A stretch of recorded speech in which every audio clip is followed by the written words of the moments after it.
Hi everyone, Paul International Scale Modeller. So today I've got a review of Airfix's 148 British Army BAE Warrior.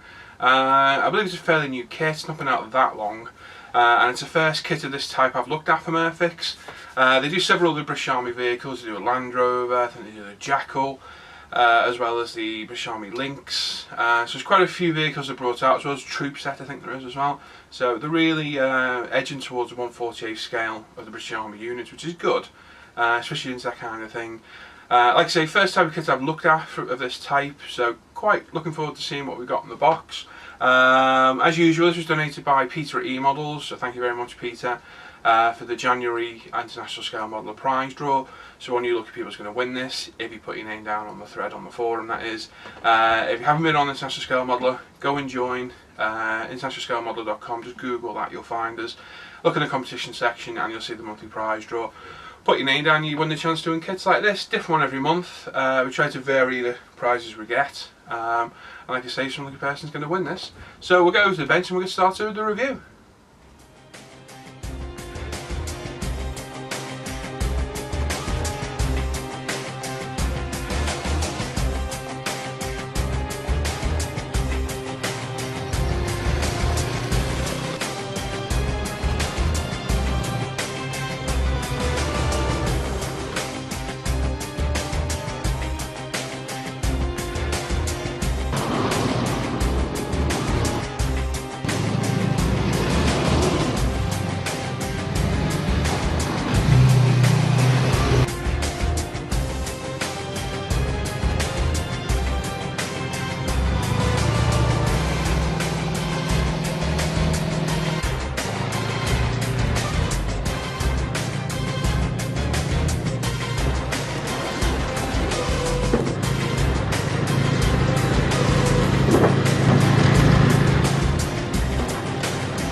Okay, so the box is Airfix's typical style box, very synonymous to Airfix and easily recognisable. You can spot these a mile off on the shelf. Usual great box art by Airfix. They do put a lot of effort into the box art and they're always fantastic. Often releasing actual prints as art prints, and they are quite expensive. Like I say, typical box. A little bit of information on the side in foreign language. I'm not sure what we are there, but it'll be inside in English. Other side, we've got a picture of the actual vehicle itself, and also the paint callouts, which is a nice little touch.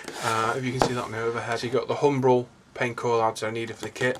That's quite handy. If a lot of manufacturers did that, it would make it, you know, if you haven't got all the paint and you've got to buy them and what have you, it would make it a bit more easier for you when you're out.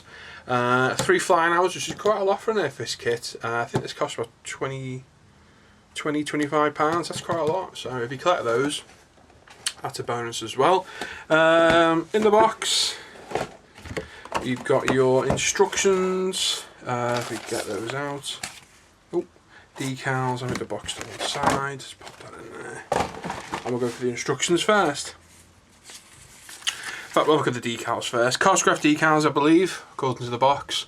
7 of them in total. They all look nice. Nice and in register. So you haven't got an epic decal session on this at all. So it's going to be absolute piece of cake. They're a bit glossy, that's anything else saying.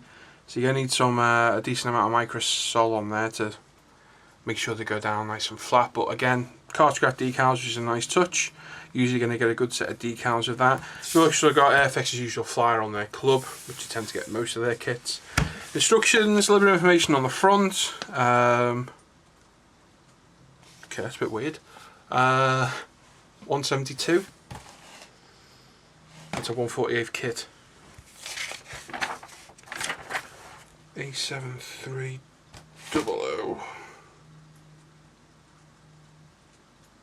Okay, it's the right kit, and it says 172 on the instructions.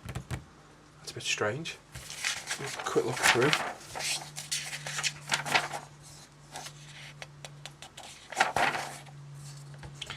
Yeah, it's definitely not 172 because there's way too many parts.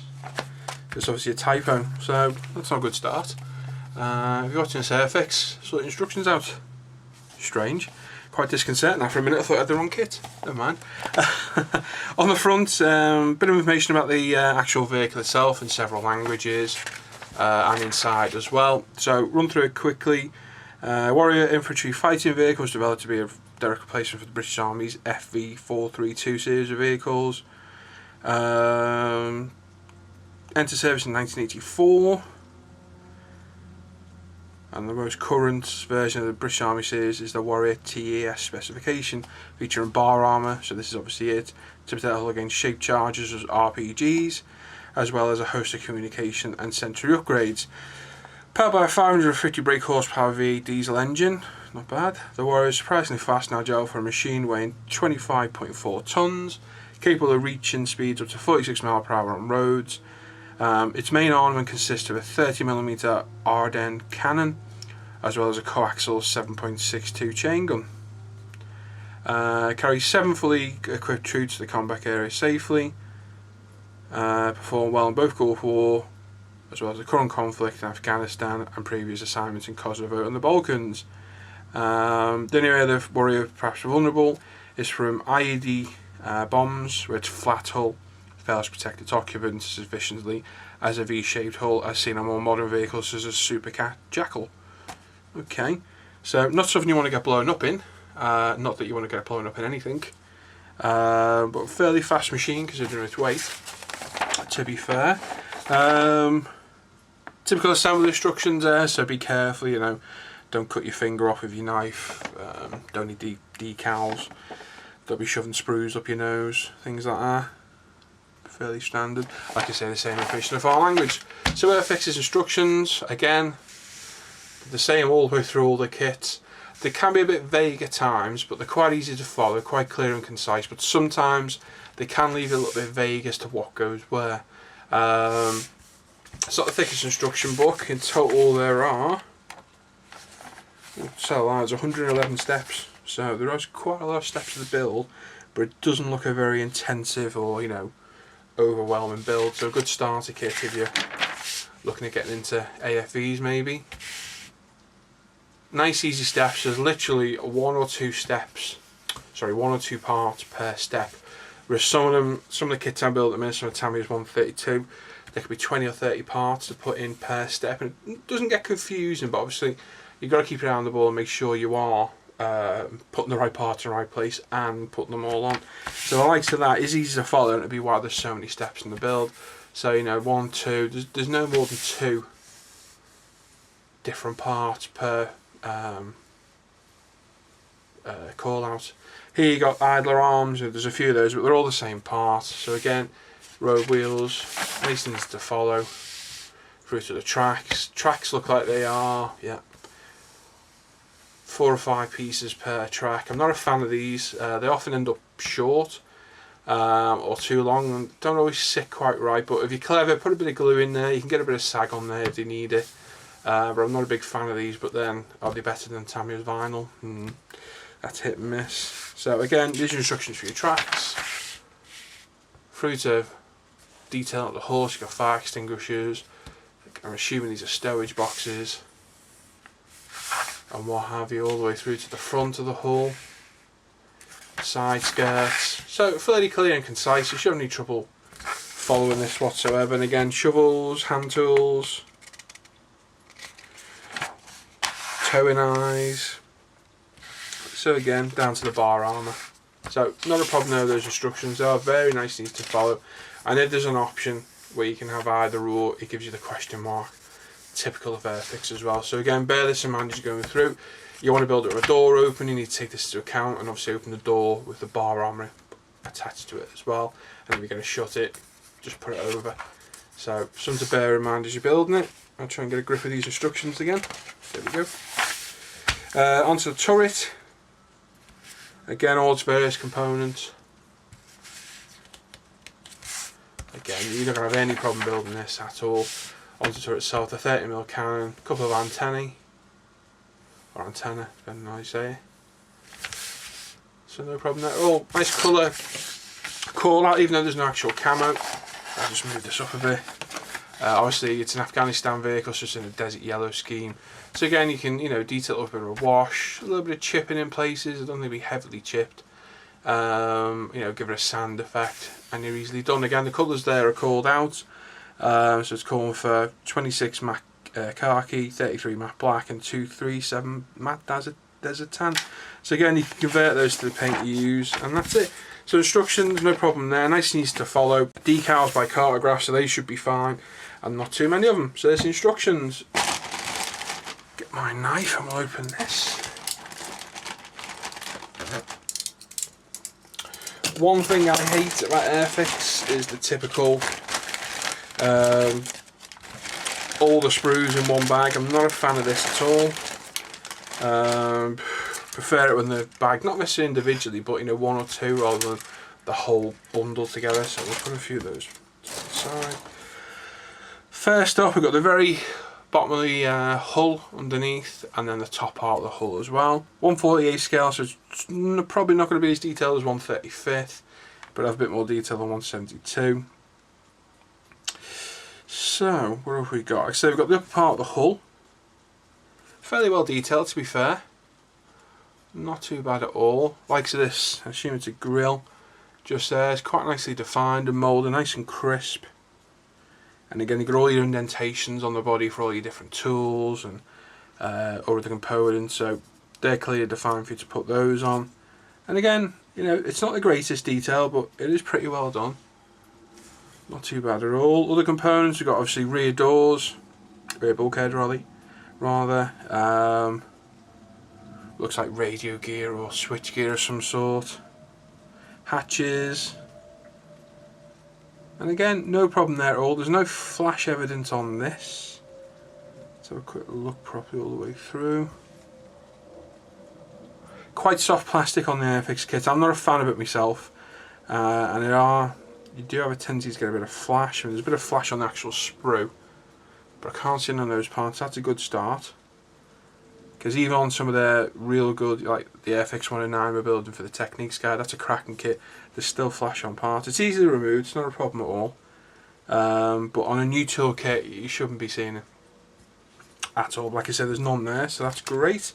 Next part, we'll go for this. So, again, it looks like the inner lower hull. I assume that's what it is. So that must sit inside there. Looks like it does. Hard to tell. We've got the side of the hull where the running gear all attaches. We've got various bulkheads. Yeah, hard to tell what the parts are, it really is. But they're all crisply moulded. I can't see any flash yet. That's the one thing I'm looking for, and I probably am being a little bit...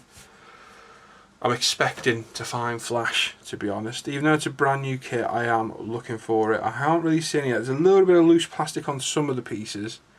I don't know if the camera's going to pick it up, but the likes of this here. There you go. So you can see like the odd bit of plastic here and there, but that's not really a problem. But I am expecting flash, and I hope there isn't. I hope to be proven wrong. I've said this the other day to people I was talking to on Skype, but maybe I'm being a bit too critical, expecting to see it, but there's none there, so that's good. All the parts like these have got all nice detail, so they've got nuts and bolts. Again, if you're going to properly weather this up, a lot of this will be hidden anyway. But the details there if you want to show it. Again, it's not 1/35, so don't expect masses and masses of detail, but it is there. Tracks, either arms, top of the turret, the antenna, the 30mm cannon. Hatches, what else have we got? Now, is that going to be... Is that the mantler for the 30mm? Yeah, that must be the mantler for the 30mm there. Obviously you've got the turret top, which again is fine. No flash there. The tracks, although these tracks I'm not a particular fan of. The only tracks I'm a fan of are Sprue and Dragon, Magic and DS, so that's why I'm quite critical on tracks. These are quite nicely detailed. If I bring you up, they are nice and there's no flash on there at all. So if they fit, you're onto a winner, because they're not too bad at all, to be fair. Whether you get any spare links, I don't know, I'm not 100% sure. But past experience of these is they're often short, i.e. they won't reach each other.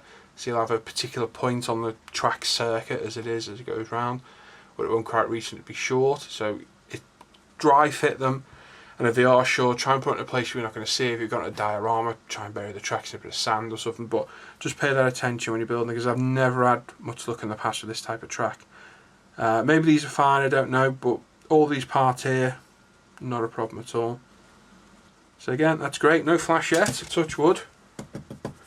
We won't get any at all. Road wheels, nice amount of those. Got like a footwell here with a checker plate on.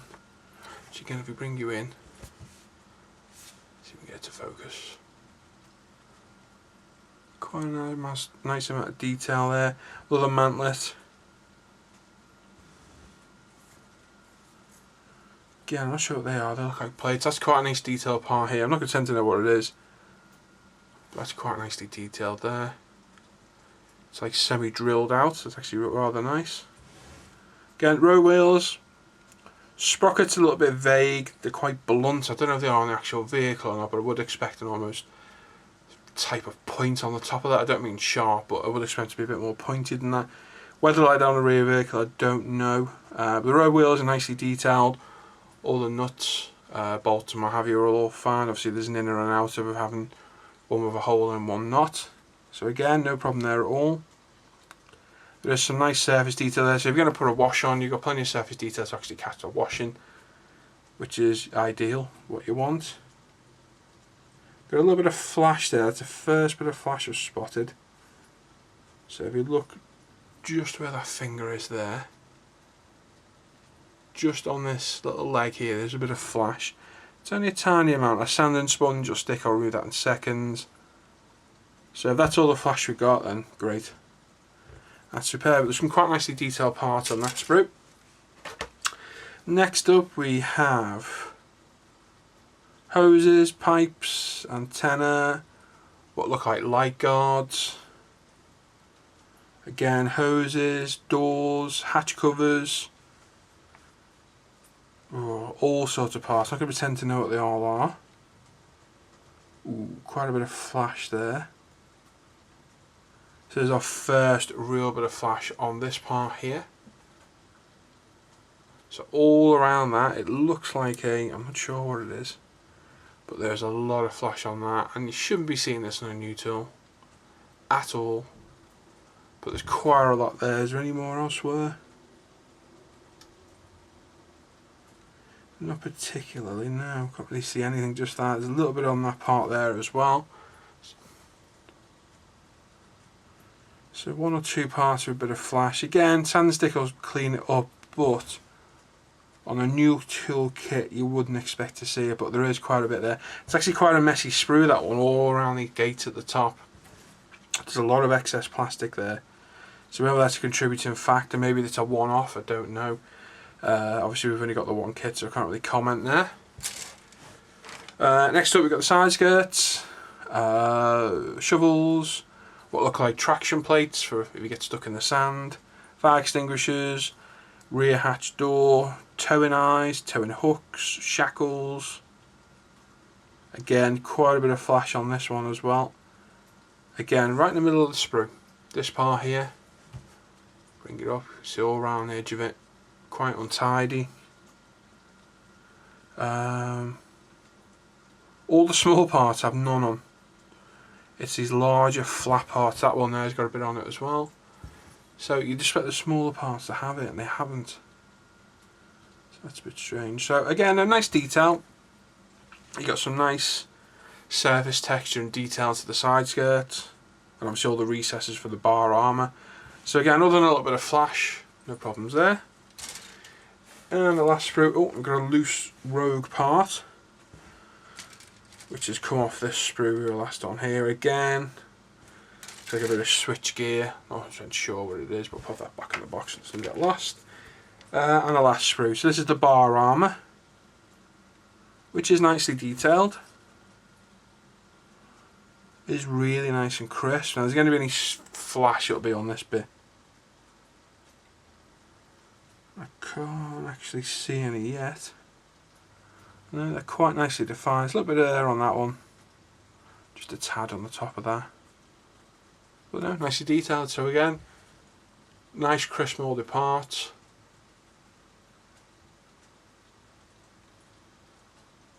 Like I say, I'm not a fan of Airfix plastic. I found it a little bit too soft. You really need to take your care when cutting stuff off with the sprue cutters or your knife. Don't go too close to the edge. Sand that off, cut it away, because quite often, because it's so soft, your cutters can carry on into the plastic. I've done it a few times with Airfix kit. I'm not a big Airfix fan, I will admit that. I think I've been burned too many times in the past with the kits. And the reboxing of old kits is a shocking thing to do, in my opinion. It looks like a brand new kit, you get it, and it's an old crappy kit that's been shoved in a new box. So I'm not a fan of that. But to be honest, there's not too bad a kit. There's a little bit of flash here and there. And like I said before, I wouldn't expect that on a new kit, but that's by the by, it's there. And it looks like it'll build them to quite a nice warrior, to be honest. So not too bad at all. I know there's quite a few vehicles they brought out on the 148. They've got Land Rovers. I think they've got that Jackal as well. So, you know, and they do troops as well, and the troops look really nice as well. So you can make your own diorama up, and obviously because it's 148 scale, they've got the helicopters, the Lynx, they brought out other couple of things. Obviously it goes with aircraft as well. So if you're planning a nice big dio, or you know, you're planning to incorporate some other vehicles, because you know, not always can you get, there's only a couple of 135th planes I know of, a few helicopters. So it is nice to be able to incorporate them with other aircraft and what have you. This is ideal, but it doesn't look too bad a kit, and obviously some lucky person is going to win this month. Well, last month it is. Be January, because we'll be in February by the time this is released. So someone's going to win it, and it does look like a half decent kit. Really can't fault that. I'm quite pleasantly surprised. I thought it was going to be a bit worse than this, if I'm honest. There's not as much flash or problems with it whatsoever. So fair play, Airfix, not too bad at all. Share about the instructions, having the wrong scale on there. Did worry me for a second, I bet it's worried a few other people as well. If they've opened that, they can have got the wrong kit. But there you go. So there's my review of Airfix's 148 BAE Warrior.